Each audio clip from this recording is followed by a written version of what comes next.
Okay, now after a little fiasco with my grease gun, in which the back of the handle slipped off and pushed grease out all over everything, cleaned that all up, and I've just packed the bearings. I used this packer, but I also hand packed them as well.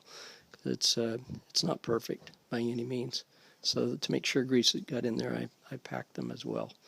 So here we go back over to the Suzuki,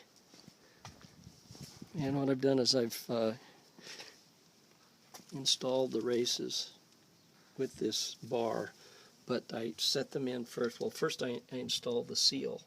Same way with my thumbs. I pushed it in until I got it started, and then I tapped it very lightly on each side with this bar. Now, a seal driver of that exact proportion would be much better to go in there and drive that in, but you don't want to overdo it. Just tap it in lightly.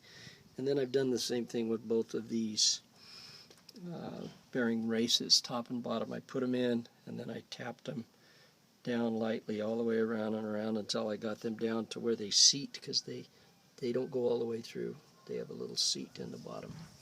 This one does on the top as well. So anyway, I'm ready to put the bearings in, but I still have to grease this axle bearing down here. So be back in a minute.